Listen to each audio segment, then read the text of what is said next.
Kidney ठीक से filter नहीं कर पा रहा है और घुलनशील अशुद्धियां जम रही हैं, उसकी वजह से किडनी में स्टोन हो रहा है, बैलेंसिंग का इशू। शुगर बॉडी में जितना खर्च होना चाहिए उतना नहीं खर्च हो रहा है, बैलेंसिंग का इशू।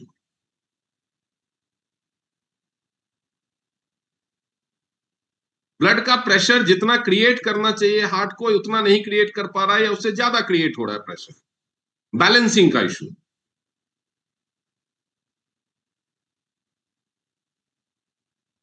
तो बॉडी के उस ऑर्गन में खराबी है, लेकिन वो ऑर्गन बीमारी तो नहीं पैदा कर रहा। अब उस ऑर्गन को ठीक करना है। तो जब भी बॉडी के किसी ऑर्गन को ठीक करने की बात आती है,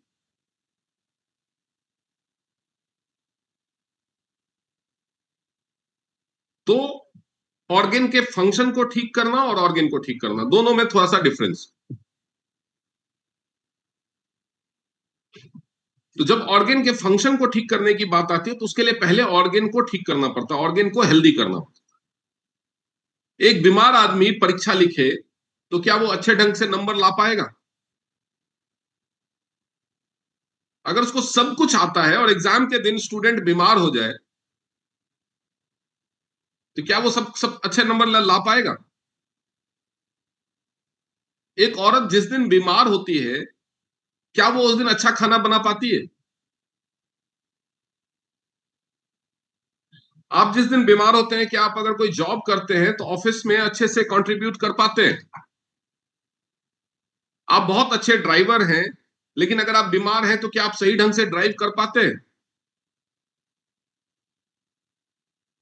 तो वैसे ही जब भी हमारा कोई ऑर्गन बीमार होता है तो वो अपना फंक्शन खराब करता है, वो अपना काम सही ढंग से नहीं करता। तो जब कोई काम सही ढंग से नहीं हो रहा है तो उस ऑर्गन को ढूंढना कि सही ढंग से काम कौन नहीं कर रहा है। और हमारे बॉडी में चेन ऑफ रिएक्शंस होते हैं, एक कॉम्प्लेक्स सिस्टम है। हम खाना खाते हैं, उसके पहले खाने को सोचते हैं, सूंघते हैं, उसकी खुशबू लेते हैं, और उस खुशबू से, उस सोच से, उस दृश्य से हमारे हमारा ब्रेन स्टिमुलेट होता है।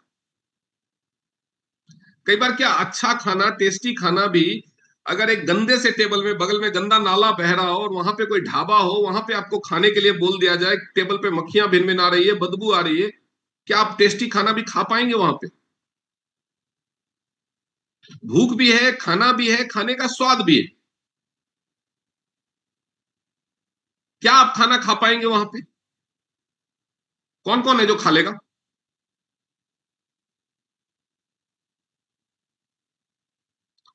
आपको एक 5 स्टार रेस्टोरेंट में एक बेस्वाद खाना दे दिया जाए,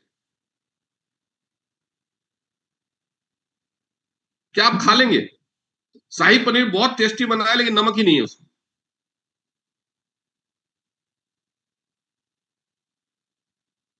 पालक पनीर बहुत अच्छा बना है लेकिन मिर्ची ज्यादा है। तो क्या होता है कि ये जो हमारा ब्रेन है वो टेस्ट, खुशबू, माहौल, लुक सबके हिसाब से एक सेंस लेता है और उसके लिए पचाने के लिए कुछ एंजाइम्स बनाता है। डाइजेशन वहां से शुरू हो जाता है।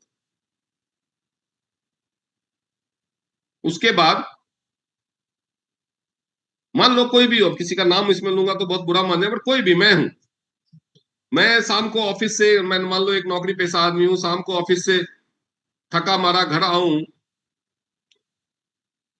और घर में जो भी खाना बनाता है, किसी के घर में माँ बनाती होगी, किसी के घर में बहन बनाती होगी, किसी के घर में वाइफ बनाती होगी, जो भी मेरे घर में खाना बनाता है, वो मेरे सामने ऐसे थाली रख दे, पटके ले खा ठूस, क्या आप मजे से खाना खा पाएंगे? आप, आपके साथ कोई ऐसा करे तो there so many factors which affect your eating. उसके बाद अगर आपके दांत ठीक नहीं है, मुंह में कोई प्रॉब्लम है, स्लाइवरी ग्लैंड्स ठीक से काम नहीं कर रहे, वो भी आपके डाइजेशन को अफेक्ट करेगा। उसके बाद आप खाना खा तो रहे, स्टमक में जा रहा है,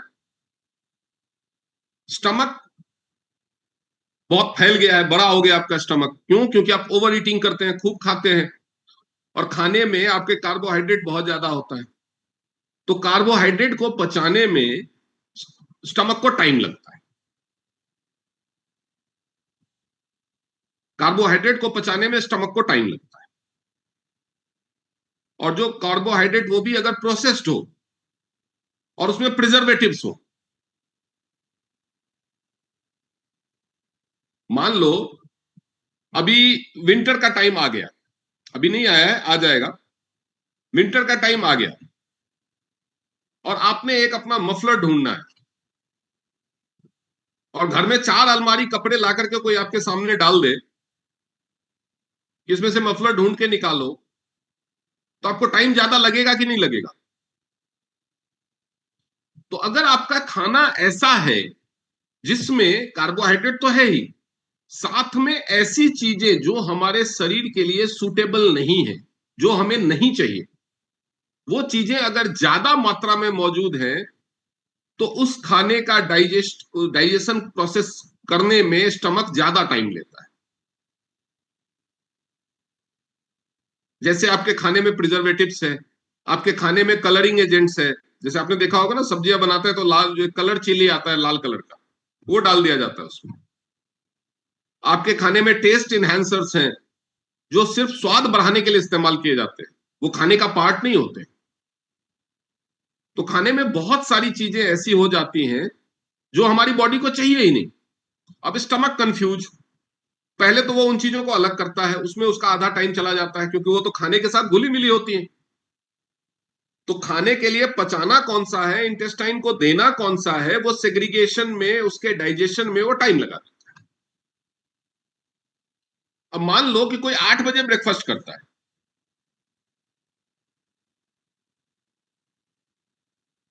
और 2 बजे लंच करता है, सही टाइम है? टाइमिंग सही है ना? 8 बजे कोई 8 साढ़े 8 बजे ब्रेकफास्ट करता है, 9 बजे ऑफिस पहुंचता है, ऑफिस में 1:30 से 2 लंच का ब्रेक होता है, तो 1:30 या 2 बजे वो लंच करता है। जनरली ऐसा ही होता है ना सबके साथ? अरे मुंडी हिला दिया करो कम से कम। अब किसी ने 8:30 बजे नाश्ता किया और 1:30 बजे वो लंच करेगा, बीच में 5 घंटे का गैप। कार्बोहाइड्रेट को पूरा पच के पेट से बाहर निकलने में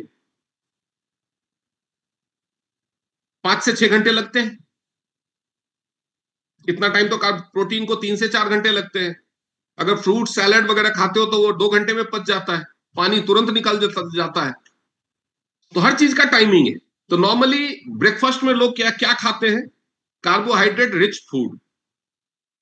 क्यों? क्योंकि बहुत देर के बाद, ब्रेकफास्ट बहुत देर के बाद खाते हैं, और लॉन्ग टर्म के लिए काम करने के लिए एनर्जी चाहिए होती है।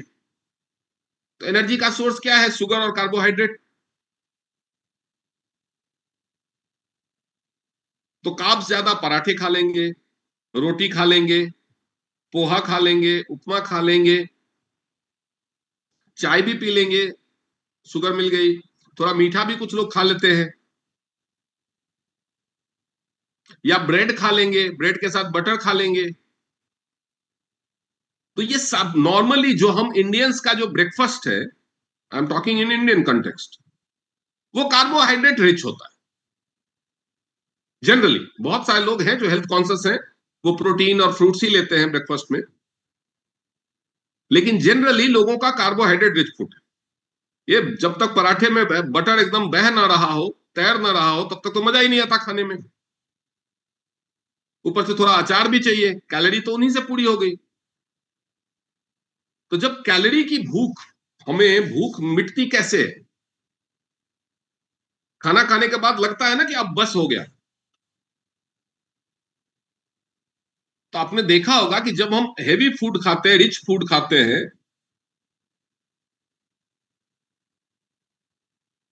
तो भूख का सिग्नल जल्दी मिटता है, लेकिन जब टेस्टी फूड खाते हैं तो खाते जाते हैं, हंगर सिग्नल आता नहीं। तो हम जब खा लेते हैं उसके बाद वो पचता है। अब उसमें क्या है कि बहुत सारी ऐसी चीजें भी अगर हैं जो सेग्रीगेट करना पड़ेगा स्टमक को, तो स्टमक लेगा पचाने में टाइम। 3 घंटा तो सेग्रीगेट करने में निकाल देगा, यानी 8:30 बजे आपने ब्रेकफास्ट किया, 11:30 बजे डाइजेशन शुरू करेगा। तो इस चक्कर में जो कैलोरी की भूख है वो तो 8:30 से 11:30 तक मिटी ही नहीं। जो इनिशियल कैलोरी इनटेक होता है, जब हम ब्रेकफास्ट करना शुरू करते हैं तभी स्टमक सिग्नल देना शुरू कर देता है और उससे हमें पता चलता है। इसीलिए हम ओवर ईटिंग करते हैं। अगर हमारे खाने में ऐसी चीजें मिली हो, हम घर में खाते हैं, आपने देखा होगा कि बच्चों को या एडल्ट्स को भी जब घर में खाएंगे तो थोड़ी सी सब्जी और एक रोटी खाएंगे, बोलेंगे पेट भर गया। और वही रेस्टोरेंट में लाए जाओ, और नान दो, दो और नान दो, एक प्लेट सब्जी और मंगा लो। क्यों होता है ऐसा? क्योंकि स्टमक जब प्रोसेस करता है उसको, तो जिन चीजों से एक्चुअल में भूख मिटती है वो तो उसको बाद में मिलती है। उसका पहला काम तो सेग्रीगेशन में ही टाइम लगता जाता है, तो हंगर सिग्नल किल ही नहीं होता है ब्रेन में, तो इसलिए हम ज्यादा खा लेते हैं। तो 3 घंटा निकल गया, 11:30 बजे कार्बोहाइड्रेट का डाइजेशन शुरू होगा। और वो डाइजेशन जाके कंप्लीट कब होगा? 4:30, 5:30 बजे, 6 बजे जाके। तब तक आपने उसमें लंच डाल दिया। अब स्टमक क्या करे? जो पहले से उसके पास बचा हुआ है उसी को पचाए, या जो नया आ गया उसको पचाए?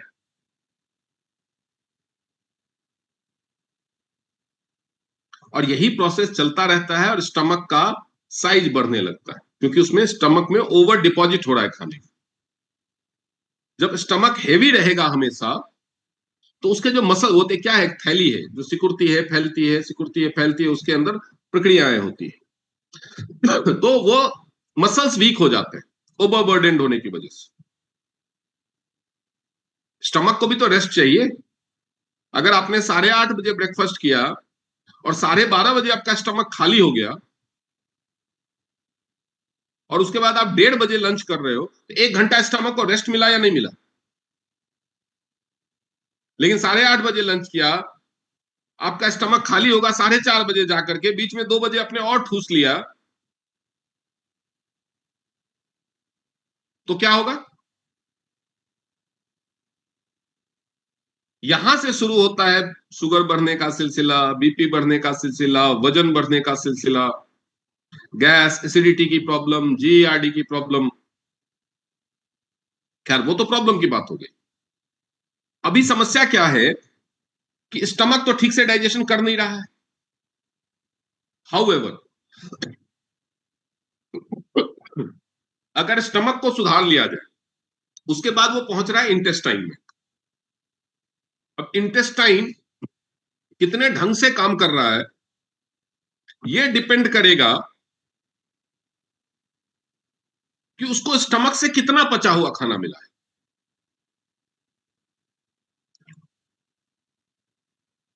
अब इंटेस्टाइन को अगर स्टमक ने अधपचा खाना दे दिया, जल्दी जल्दी कि नया खाना आ गया तो पुराने खाने को निकालो, जैसा है वैसा ही निकालो, यही करता है ना आदमी। स्टमक भी यही करता है। तो जो खाना ठीक से नहीं पचा हुआ है वो जब इंटेस्टाइन को मिलता है, तो इंटेस्टाइन उसमें से पूरी तरह से न्यूट्रिएंट एब्जॉर्ब नहीं कर पाता।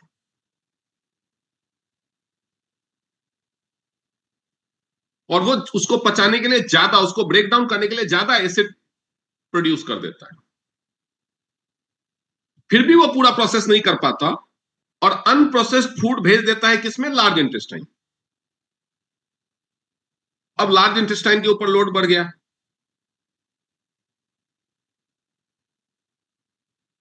तो लार्ज इंटेस्टाइन के ऊपर लोड बढ़ जाने से उसका काम है प्रोसेस करना, जो यूजफुल चीजें आ गई है वापस से स्मॉल इंटेस्टाइन में लौटाना, जो बेकार है उसको, लेकिन उसको पहले तो उसको प्रोसेसिंग में ही बहुत टाइम लग जाता है।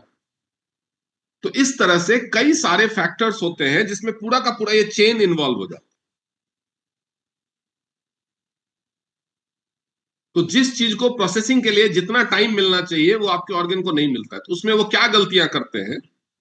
जो अनवांटेड चीजें हैं जिसको उन्हें निकाल देना चाहिए उसको वो रख लेते हैं गलती से, और जो कई काम की चीजें हैं जो उनको रखना चाहिए वो निकल जाती है गलती से।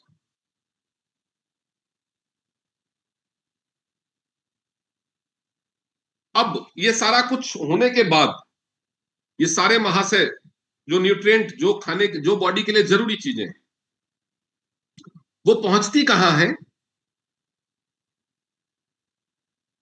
वो पहुंचती हैं लिवर के पास। अब लिवर को ये डिसाइड करना होता है कि कितना रखना है, कितना ब्लड स्ट्रीम में आगे जाने देना है और कितना बॉडी से निकाल देना। तो जो बॉडी में बाद में जरूरत पड़ने वाली चीजें हैं, लिवर उसको स्टोर करता है, न्यूट्रिएंट स्टोर करता है, बहुत सारे विटामिन स्टोर करता है, ग्लूकोज को स्टोर करता है, फैट को स्टोर करता है। तो अगर एक्सेसिव आ रहा है तो क्या करेगा वो? एक्सेसिव स्टोर करेगा। तो जब वो एक्सेसिव स्टोर करेगा तो क्या होगा? लिवर में फैट बनना भरना शुरू हो जाएगा। क्यों? क्योंकि फैट और शुगर दोनों अगर एक्सेसिव स्टोर कर रहा है तो क्या होगा?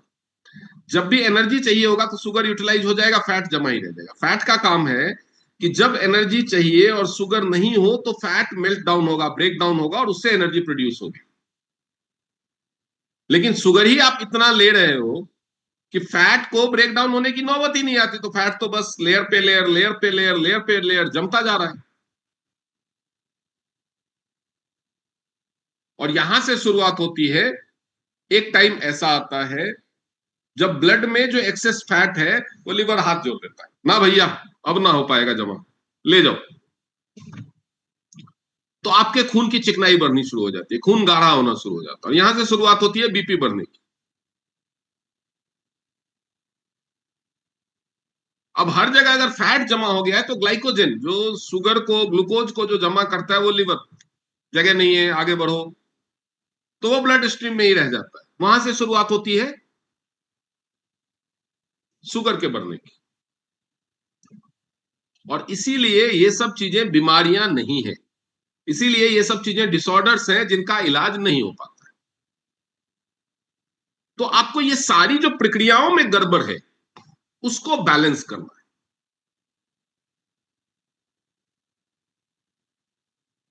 आपको पता है 70% लोग गलत तरीके से सांस लेते हैं।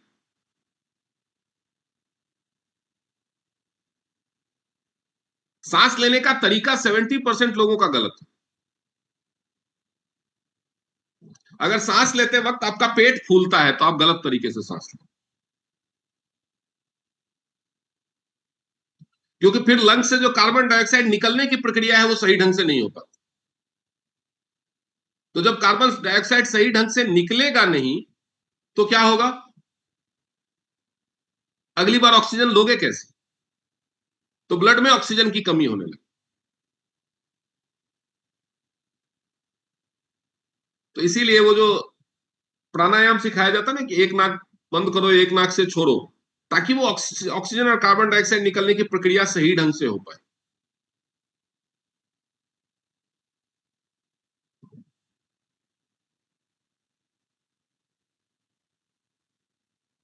नर्व कंडक्शन, नर्व में बायो इलेक्ट्रिसिटी का फ्लो, ब्लड का सर्कुलेशन, बायो इलेक्ट्रिसिटी का बैलेंस, इलेक्ट्रोलाइट्स का बैलेंस, बहुत सारे रीजन है उसके। हमारे बॉडी को अर्थिंग मिल ही नहीं रही। अर्थिंग तो तभी मिलेगी ना जब हम अर्थ से टच करेंगे, मिट्टी से टच करेंगे। गांव में रहने वालों के लिए तो फिर भी हो जाता है कभी ना कभी। शहर में रहने वालों, समीना नाज, लास्ट टाइम आपके पैरों ने मिट्टी को कब टच किया था? धरती पे नंगे पांव कब चले थे? सर मेरे को 5-6 महीने हो गए। श्रुति, हमारा तो हर रोज होता है थोड़ा। हम्म? हर रोज थोड़ा होता है। मिट्टी पे चलते हो खाली पैर? हाँ। फिर तो आप किस्मत वाले हो। हम्म। जी बीपी सिंह जी, आप बताइए।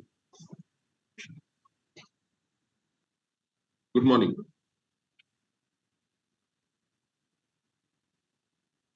वीकली, ये बेसिकली ये एक प्रॉब्लम हो गई हमारे बॉडी में। बायो इलेक्ट्रिसिटी का इम्बैलेंस रोज कॉज होता है, आप देख सकते हैं। खासतौर मैंने कहा ना, जो गांव कस्बों में रहते हैं उनके लिए तो फिर भी थोड़ा बहुत कभी कभी मौका मिल जाता है।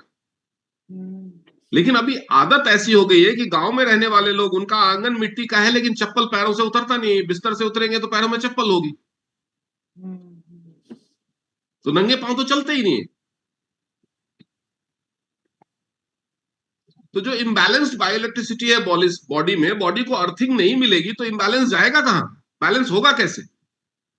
और इम्बैलेंस अगर डेली हो रहा है तो डेली बैलेंस करना पड़ेगा। तो कितना भी आप सोडियम पोटेशियम खिलाते रहो, गोलियां खिलाते रहो, ये ठीक नहीं होगा ना, एक्सटर्नली बैलेंस करेंगे तो।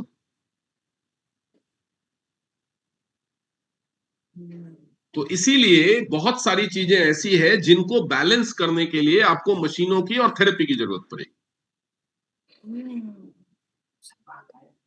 तो बैलेंसिंग सीरीज में हमारे क्या क्या प्रोडक्ट्स आते हैं, हम उसके बारे में भी सीखेंगे। बैलेंस की जरूरत क्यों पड़ती है वो मैं अभी आपको समझा रहा हूं। कि आपका कोलेस्ट्रॉल बढ़ रहा है, उसको घटाना है, तो उसके लिए किसी ऑर्गेन का फंक्शन जिम्मेदार है, उसको रिपेयर करना है। तो वहां पे ब्लड सर्कुलेशन बढ़ाना है और साथ में न्यूट्रिएंट भी देना है।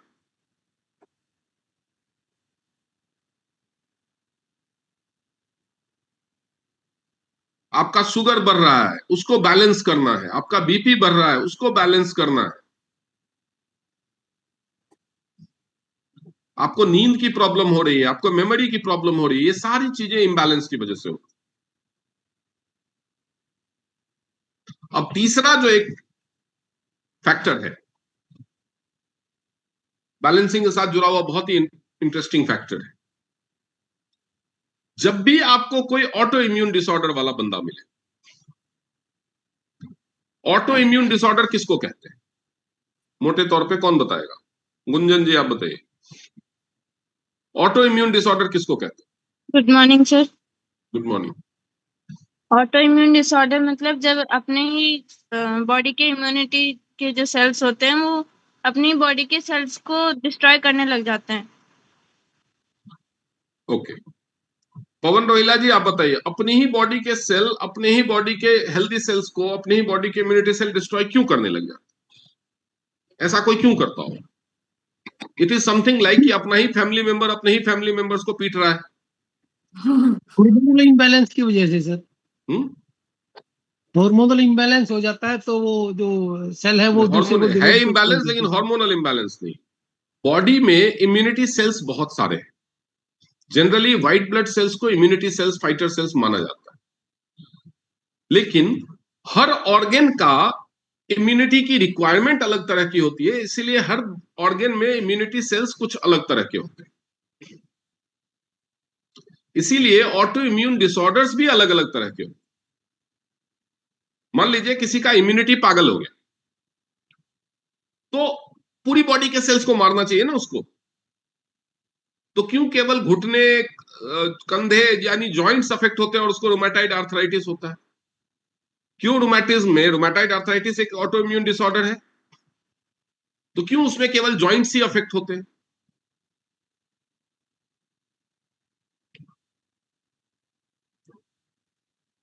अब स्किन से रिलेटेड एक ऑटो इम्यून डिसऑर्डर आप सब जानते हैं, जो जनरली क्योर नहीं होता बा, क्या नाम है उसका? सुदेश जी बताइए।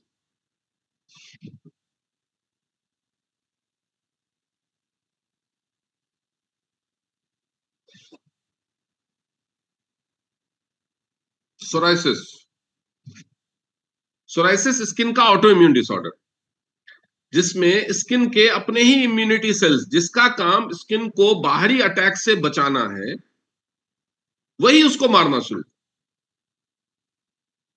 लेकिन जब ये ऑटो इम्यून डिसऑर्डर हुआ है तो बाकी और प्रॉब्लम्स क्यों नहीं होती? तब क्यों नहीं जॉइंट में भी पेन शुरू हो जाता है? तब क्यों नहीं बॉडी के मसल्स खराब होने शुरू हो जाते हैं? मोटर न्यूरॉन्स किल होने शुरू हो जाते हैं ब्रेन में। जैसे मोटर न्यूरॉन डिसऑर्डर भी एक ऑटो इम्यून डिसऑर्डर है, जिसमें केवल मोटर न्यूरॉन्स वाले जो सेल हैं वही मारे जाते हैं। ये चीज आज तक पता ही नहीं चली। ये चीज अगर आप गूगल भी करोगे कि ऐसा क्यों होता है, तो आपको आंसर नहीं मिलेगा। आपको यही मिलेगा, द रीजन इज अननोन। अब इसको बैलेंस करना है। इसको बैलेंस करना। आयुर्वेद नहीं कर पाता, एलोपैथी नहीं कर पाता, होम्योपैथ नहीं कर पाता। आयुर्वेद में थोड़ा बहुत फायदा होता भी है, लेकिन पूरी तरह से रिजल्ट्स नहीं आ पाते। आयुर्वेद में थोड़ा बहुत फायदा भी इसलिए होता है क्योंकि क्लींजिंग के ऊपर जो काम होता है उससे बहुत हद तक फायदा हो जाता है, बैलेंसिंग हो जाती है।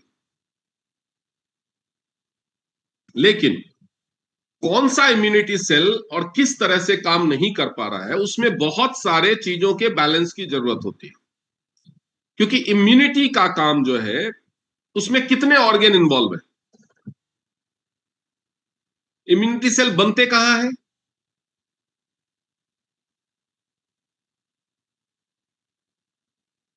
इम्यूनिटी सेल के प्रोडक्शन के लिए लिवर भी जिम्मेदार है, इंटेस्टाइन भी जिम्मेदार है। क्योंकि जो इंटेस्टाइन की इम्यूनिटी के लिए जो रिजर्वॉइड होता है वो स्प्लीन भी जिम्मेदार है, बोन मैरो भी जिम्मेदार है। अब इम्यूनिटी सेल्स ब्लड के थ्रू फ्लो होते हैं। अगर किडनी ने उनको बाईपास करके यूरिन में निकालना शुरू कर दिया तो इम्यूनिटी वीक हो जाएगी, तो किडनी भी जिम्मेदार है।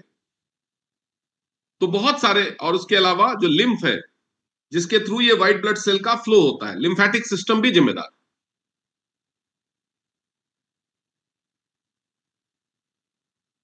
तो जब इम्यूनिटी सेल्स बनते हैं जहां पे, वो वहां पे जो न्यूट्रिएंट जिस रेशियो में पहुंचने चाहिए, वो बैलेंस जब खराब होता है,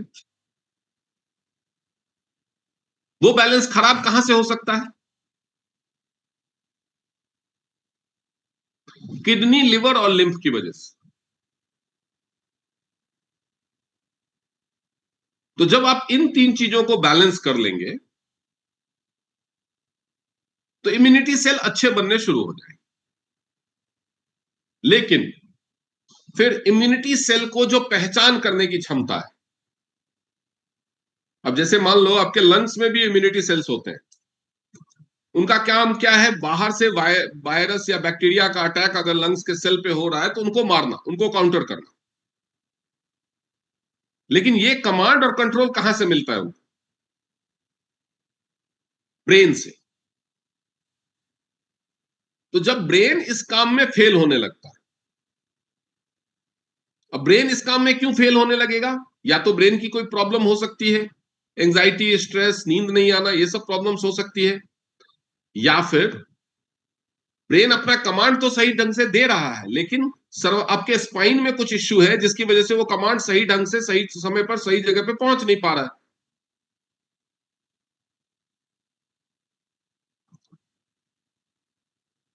तो जो इम्यूनिटी सेल होते हैं उसमें फ्रेंडली सेल्स को पहचानने की भी क्षमता हो। तो अक्सर ये माना जाता है कि उसकी पहचानने की क्षमता खत्म हो गई, लेकिन ऐसा नहीं हो सकता। थ्योरेटिकली, साइंटिफिकली ऐसा पॉसिबल ही नहीं।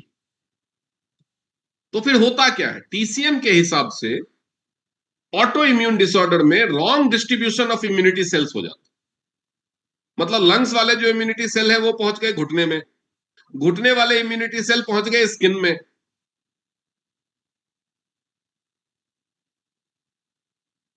ये क्यों होता है?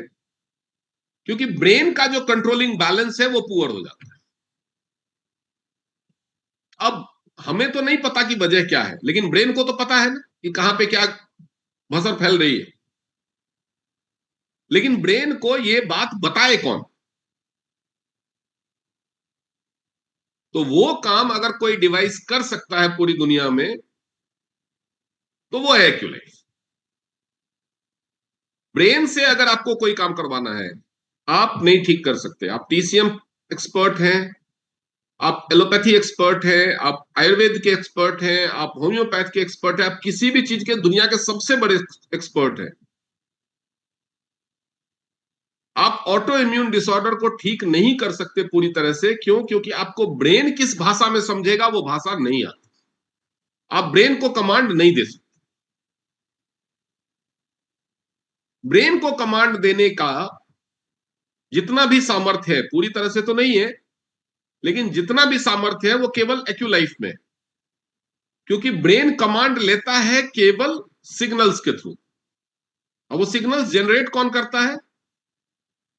हमारे टिश्यूज, हमारे सेल्स, ह्यूमन बॉडी के सेल्स ही वो सिग्नल जनरेट कर सकते हैं। एक्यूलाइफ क्या करता है, उन्हीं सिग्नल्स को रेप्लिकेट करके एम्पलीफाई करता है। एक्यूलाइफ भी वो सिग्नल जनरेट नहीं कर सकता, उसी की इंटेंसिटी को वो एम्पलीफाई कर देता है। इसलिए ब्रेन को लगता है कि किसी पर्टिकुलर ऑर्गन, टिश्यू या सेल से ही वो सिग्नल आ रहा है और ब्रेन उस सिग्नल को रीड करता है और जैसी जरूरत होती है वैसा रिएक्ट करता है। इसीलिए बैलेंसिंग के लिए जो हमारे पास सबसे अच्छा डिवाइस है, वैसे तो बीसीएम भी इस्तेमाल होता है, हेड केयर भी इस्तेमाल होता है, कुछ सप्लीमेंट्स भी इस्तेमाल होते हैं बैलेंसिंग के लिए, लेकिन बैलेंसिंग के लिए जो हमारे पास सबसे अच्छा डिवाइस है वो है एक्यूलाइफ। और यही वजह है कि एक्यूलाइफ वहां भी काम आ जाता है जहां पे और सारी चीजें फेल हो जाती। क्यों? क्योंकि ये ब्रेन को मॉड्यूलेट कर सकता है, ब्रेन की एक्टिविटीज को मॉड्यूलेट, कंट्रोल तो कोई नहीं कर सकता ब्रेन को, ब्रेन की एक्टिविटीज को मॉड्यूलेट कर सकता है। अब तीसरी चीज पे आते हैं सप्लीमेंटिंग। सप्लीमेंटिंग या सप्लीमेंट्स की जरूरत क्यों है ये आप समझिए, क्योंकि आपके लिए ये इशू बहुत टाइम तक आता है आपके सामने जब आप पेशेंट से बातें करते।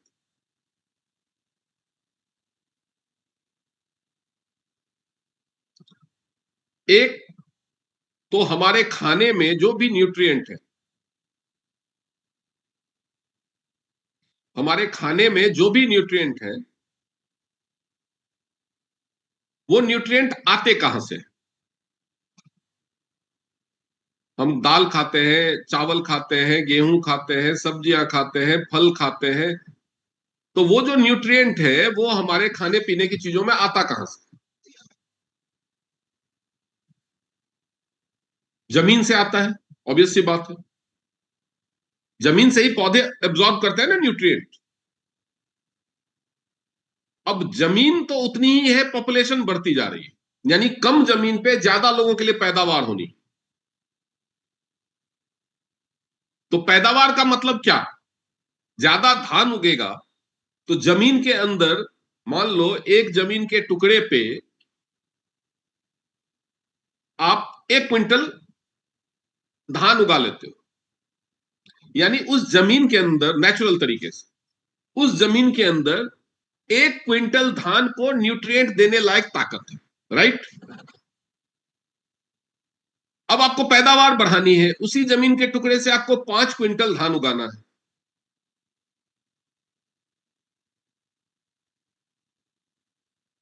तो आप क्या करोगे? जमीन में आप फर्टिलाइजर डालते हैं ना, फर्टिलाइजर्स,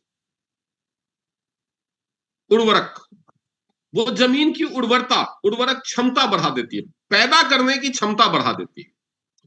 तो 5 क्विंटल धान तो वो उगा देगा, लेकिन उसमें न्यूट्रिएंट्स नहीं होंगे, न्यूट्रिएंट्स कम होंगे। तो इसलिए तरह तरह के फर्टिलाइजर्स डाले जाएंगे, यूरिया, डीएपी, ये वो तामझाम सब कुछ। तो अब उस धान ने क्या एब्जॉर्ब किया जमीन से? केमिकल्स एब्जॉर्ब किए। वो केमिकल जब हम खाएंगे तो हमारा डाइजेस्टिव सिस्टम उसको डिस्कार्ड कर देगा। तो जब हम सरकारी मानकों पे चलते हैं, धान आया, लैब में टेस्टिंग हुई, इंसान बेवकूफ कहां बन रहा है वो समझिए। लैब में टेस्टिंग हुई,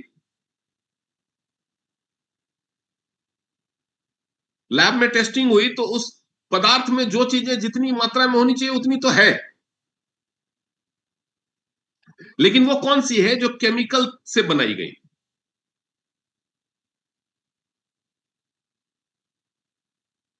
अब जब केमिकल से बनाई हुई चीजें हैं तो लैब टेस्ट में तो पास हो जाएगा, हमारी बॉडी का जो लैब टेस्ट है उसमें पास नहीं होता। तो कहने के लिए हम एप्पल खा रहे हैं, ऑरेंज खा रहे हैं, ग्रीन वेजिटेबल खा रहे हैं, अच्छी दाल चावल बैलेंस डाइट ले रहे हैं,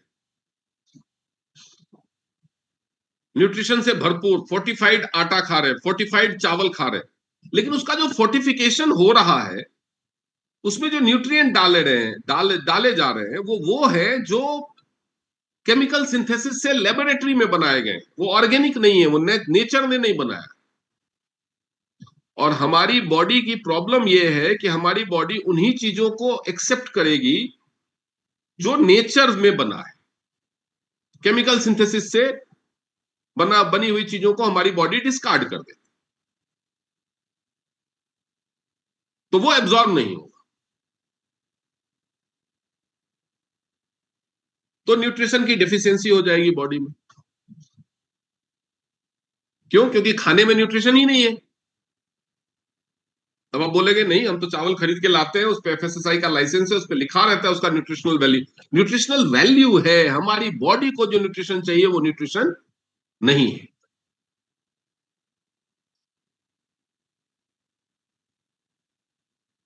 इसीलिए जब केवल कॉम्पोजिशन पढ़ के देखने से नहीं होता कि आपने बच्चे के लिए ड्रिंक खरीदा, उसमें देख लिया इसमें इतने ग्राम, इसके 100 ग्राम में इतने ग्राम प्रोटीन है, इतने ग्राम विटामिन सी है, इतने ग्राम विटामिन ए है, इतने ग्राम विटामिन के है, आपने देख लिया, खुश हो गए, इसमें तो सब कुछ है। लेकिन वो सब कुछ आया कहां से है, ये इंपॉर्टेंट है।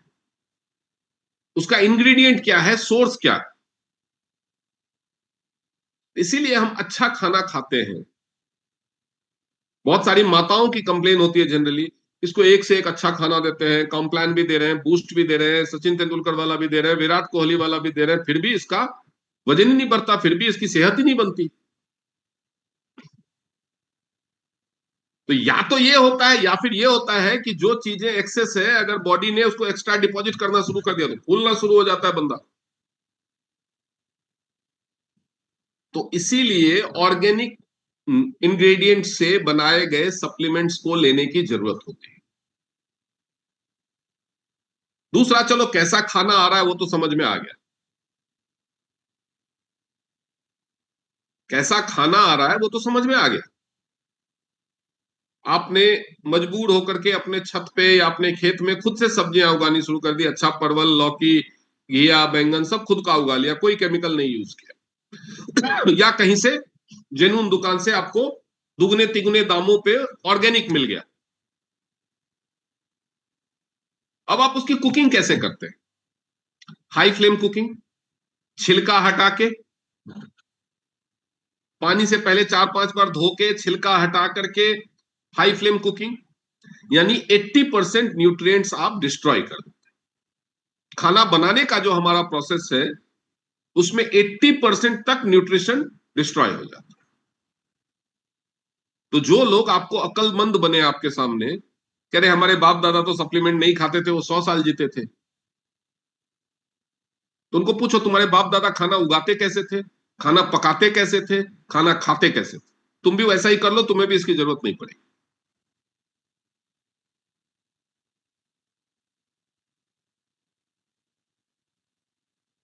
तो इस वजह से बॉडी में न्यूट्रिशनल डेफिशिएंसी।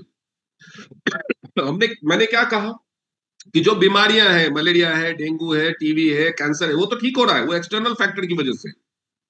टीसीएम उसके लिए नहीं है, टीसीएम है डिसऑर्डर्स के लिए, इम्बैलेंसेस के लिए, जहां पे ऑर्गन वीक हुआ है आपका। टीबी लंग्स के कमजोर होने से नहीं होता, टीबी होने से लंग्स कमजोर होते हैं।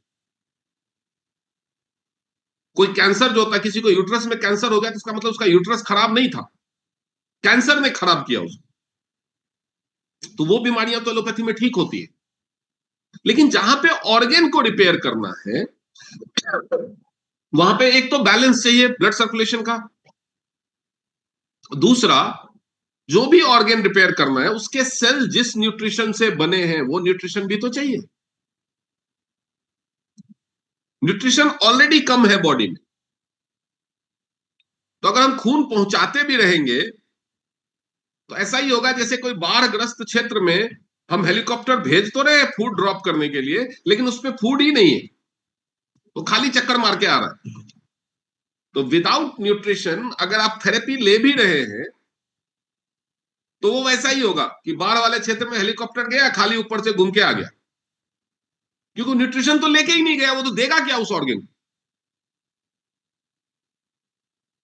आप आंखों की थेरेपी कर रहे हैं कि रेटिना को मजबूत बनाना है, लेकिन जिंक दे ही नहीं रहे, तो रेटिना बनेगा काहे से? रेटिना तो 80% जिंक का बना हुआ है। रेटिना के सेल नए बनेंगे कैसे? आप पेनक्रियाज पे एक्यूलाइट की डेथ थेरेपी किए जा रहे हो, साथ में जिम्निमा और जिंक दे ही नहीं रहे हो, तो बीटा सेल बनेंगे कैसे? बीटा सेल के लिए तो जिम्निमा सिल्वेस्ट्रे, जिंक और जिम्निमिक एसिड चाहिए ही चाहिए।